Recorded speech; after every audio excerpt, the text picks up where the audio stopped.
नमस्कार, मैं आपके साथ अब्दुल करीम और आप देख रहे हैं प्राइम टीवी।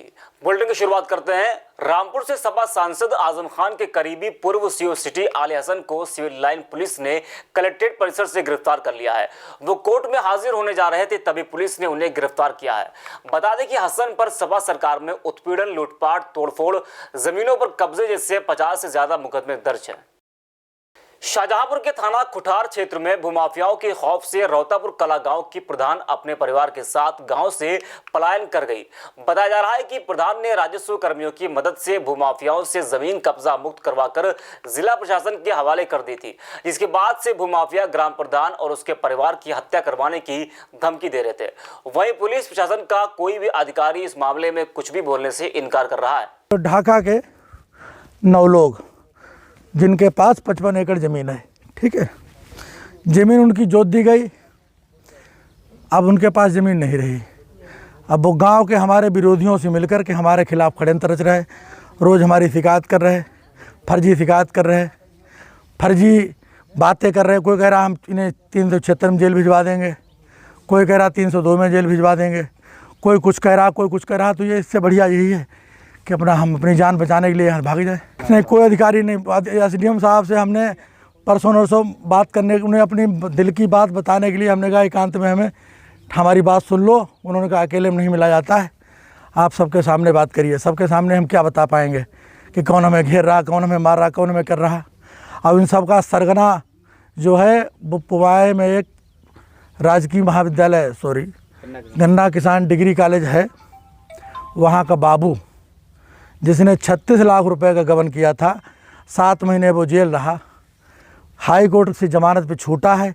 वही इस समय हमारे गांव वालों को और माफियाओं को मदद कर रहा है उनकी, और उनको भड़का रहा है। मथुरा के वृंदावन में काशी विद्युत परिषद शाखा ब्रजमंडल के बैनर तले साधु संतों ने बैठक की। इस दौरान उन्होंने मोदी योगी की सराहना करते हुए कहा कि उन्हीं की वजह से हम सब के आराध्य श्री राम का भव्य दिव्य मंदिर बनने जा रहा है। उन्होंने लोगों से निवेदन करते हुए कहा कि ये समय है कि हम सभी एकजुट हो और राम मंदिर की तरह काशी विश्वनाथ मंदिर और मथुरा कृष्ण जन्मभूमि मंदिर का भी भव्य निर्माण कराने के लिए आवाज उठाएं। ये बैठक इसलिए रखी गई कि राम मंदिर जो निर्माण हुआ है, यशस्वी प्रधानमंत्री नरेंद्र मोदी जी ने भूमि पूजन शुरुआत की है और अब अयोध्या को झांकी थी, लेकिन मथुरा और काशी बाकी है। इसी को लेकर के यहाँ बैठक रखी गई है और सबने यह रणनीति बनाई कि आगे चल कर के किस तरह से हम लोग इस आवाज़ को उठाएं, ये आवाज़ बुलंद हो, जिससे कि हमारे जो मंदिर हैं ये आक्रांताओं ने जो दबा रखे हैं और उन सबसे ये मुक्त हो। रायबरेली में हाईकोर्ट के आदेश के बाद सिविल लाइन चौराहे स्थित कमला नेहरू ट्रस्ट की जमीन पर अतिक्रमण हटाने के विरोध में दुकानदारों के पक्ष में सदर विधायक अदिति सिंह उतर आई है। विधायिका ने इस मामले को सीएम योगी के संज्ञान में ले जाने की बात कही है। इस दौरान उन्होंने कमला नेहरू ट्रस्ट पर निशाना साधते हुए कहा कि जब जमीन पर कई दशक से ये दुकानदार काबिज हैं, तो ट्रस्ट के पक्ष में ये जमीन कैसे फ्री होल्ड हो गई। फिलहाल इस मौके पर प्रशासन की मौजूदगी में भारी भीड़ जमा रही और सोशल डिस्टेंसिंग की धज्जियां उड़ती रहीं। आज मैं यहाँ एक सिविल लाइन का जो बहुत ही प्रसिद्ध इशू है, प्रसिद्ध मुद्दा है, सब लोगों ने किसने नहीं सुना इस बारे में। ये आज की नहीं, ये 30 साल की लड़ाई है जो मेरे दुकानदार भाई यहाँ लड़ रहे हैं। और मैं आज ये बताने आई हूँ कि मैं पूरी तरीके से, मैं और मेरी पूरी टीम आपको यहाँ दिख रही होगी, सभी मेरे कार्यकर्ता, प्रधान, डीडीसी, सभी लोग मेरे इन लोगों के साथ, इन दुकानदारों के साथ, इन गरीबों के साथ कंधे से कंधा मिलाकर खड़े हैं और खड़े रहेंगे। और हम मतलब बाहुबल की लड़ाई नहीं लड़ रहे हैं, हम सही लड़ाई लड़ रहे हैं, हम विधि के हिसाब से काम कर रहे हैं, लीगल काम कर रहे हैं। हमारी शिकायत ये है कि हमें जो भी उच्च न्यायालय का, माननीय उच्च न्यायालय का फैसला है, हम उसकी पूरी इज्जत करते हैं, पर हमारी टीम को, इन गरीबों को हाई कोर्ट जाने का मौका, सुप्रीम कोर्ट जाने का या हाई कोर्ट में रिव्यू फाइल करने का या कोई भी लीगल एक्शन करने का टाइम ही नहीं दिया प्रशासन ने।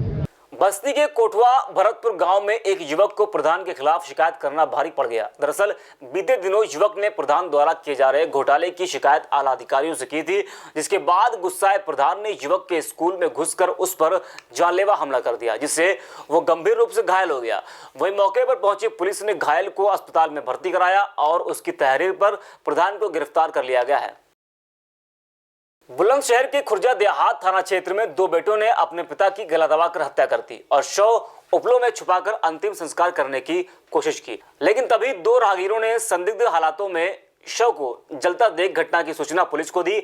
वहीं मौके पर पहुंची पुलिस ने शव को अपने कब्जे में लेकर पोस्टमार्टम के लिए भेजा और दोनों आरोपी बेटों को अपनी हिरासत में लेकर उनसे पूछताछ कर रहे हैं। एक सूचना दी थी दीपक नाम के व्यक्ति ने कि मुबारकपुर के पास में खेतों पर ये दो व्यक्ति मिट्टी का तेल डालकर एक व्यक्ति को जला रहे हैं और मृत्यु उसकी संदिग्ध प्रतीत हो रही है। इस सूचना पर हम लोग आए तो देखा कि मृत्यु मतलब एक व्यक्ति वहाँ पड़ा है जिसके गले पर कुछ निशान है। दो व्यक्तियों को वहाँ से हिरासत पुलिस में लेकर थाने पर भेज दिया गया है और इसकी जांच की जा रही है। कौन व्यक्ति थे वो जो दो इनके पुत्र थे दोनों। अच्छा, लग रहा है कि मारा गया? हाँ, ऐसा संदिग्ध लग रहा है कि कुछ मारा गया है। अलीगढ़ के तरेची गांव में बीते दिनों हुए साधु हत्याकांड का पुलिस ने खुलासा कर लिया है। पुलिस ने साधु के नाती को हत्या के आरोप में गिरफ्तार कर लिया है, जिसके पास से पुलिस को हत्या में इस्तेमाल हथियार भी बरामद हुए हैं। पुलिस के मुताबिक साधु बार बार अभियुक्त पर चोरी का आरोप लगाता था, जिससे परेशान होकर उसने साधु की हत्या कर दी। फिलहाल पुलिस ने अभियुक्त पर केस दर्ज कर उसे जेल भेज दिया है। ये थाना पाली मुकीमपुर क्षेत्र में 4-5 तारीख की रात की घटना है, जिसमें एक रिटायर्ड लाइनमैन थे वृद्ध 75 साल के, उनकी हत्या कर दी गई थी। उसी में विवेचना में मुकदमा लिखकर विवेचना की गई और इसमें एसओ पाली हरिवान द्वारा जो है बहुत अच्छा कार्य करते हुए ये लड़का जो है फरार था तभी से गांव से, उसको पकड़ा गया। इसको छर्रा अथवाली मोड़ से पकड़ा है और इससे पूछने पर यह बताया इसने कि ये अपने बाबा जो है इसको बार बार इस पर चोरी का इल्ज़ाम लगाते थे और इस पर थोड़े 2-3 दिन पहले भी कुछ तकरीबन 6,500 रुपये की चोरी का इसके ऊपर इल्ज़ाम लगाया था। बदायूं में कोरोना के चलते हालात बिगड़ते जा रहे हैं। लगातार बढ़ रहे कोरोना के मामलों से स्वास्थ्य विभाग की नींद उड़ी हुई है। वहीं इसी बीच बदायूं के जिला अस्पताल में भर्ती एक कोरोना पॉजिटिव बुजुर्ग की मौत हो जाने से अस्पताल में हड़कंप मच गया। बताया जाता है कि बुजुर्ग को सांस लेने में दिक्कत के बाद अस्पताल लाया गया था। फिलहाल बुजुर्ग के शव को परिजनों को दे दिया गया है। जिला अस्पताल में कल लगभग 12 बजे एक व्यक्ति आए थे जिनकी उम्र करीब 67-68 साल थी। वो इसमें थोड़ा बता रहे थे कि सांस लेने में तकलीफ़ है, उसमें से भर्ती किया गया था। उनका ट्रीटमेंट चल रहा था। उनका टूनॉट से टेस्ट भी किया गया था, जो कि पहला टेस्ट इनवैलिड आ गया था, तो दूसरा टेस्ट लगाया गया था। तो दूसरे टेस्ट में वो कन्फर्मेटरी टेस्ट नहीं था, एक वीक पॉजिटिव आए थे, तो उसके लिए इनका दूसरा सैंपल और लगाना था जिससे कि कन्फर्म होता। और इन्हें ट्रीटमेंट भी दिया जा रहा था, ऑक्सीजन की इन्हें लगाई गई थी, लेकिन उसके बाद भी दुर्भाग्य है कि इनकी इससे जो है। बुलंदशहर के कोतवाली नगर क्षेत्र में विद्युत विभाग के जेई ने अपनी कार से बाइक सवार युवक को टक्कर मार दी, जिसकी वजह से युवक गंभीर रूप से घायल हो गया। राहगीरों द्वारा घटना की सूचना मिलने पर घटनास्थल पर पहुंची पुलिस ने घायल को अस्पताल में भर्ती कराया और जेई को कार समेत अपनी हिरासत में ले लिया है। वहीं घायल पक्ष के लोगों ने जेई पर नशे में होने का आरोप लगाते हुए उसके खिलाफ थाने में तहरीर दी है और आरोपी के खिलाफ कार्रवाई की मांग की है।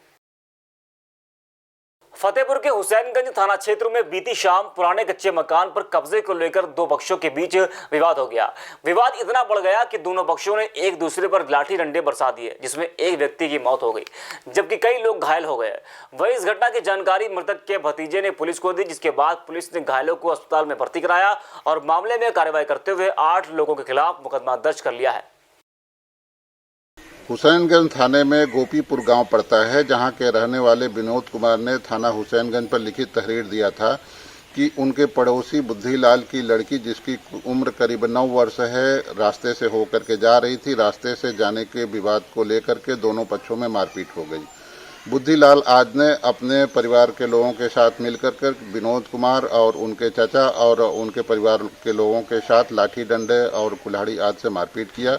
इस संबंध में थाना हुसैनगंज पर अभियोग पंजीकृत किया गया। घायलों को इलाज के लिए सदर अस्पताल भेजा गया, जहां पर राज्यपाल की सेहत खराब होने पर बेहतर इलाज के लिए उन्हें कानपुर भेजा गया था। इलाज के दौरान उनकी मृत्यु हो गई है। थाना हुसैनगंज पर इस प्रकरण की विधिक कार्रवाई कराई जा रही है।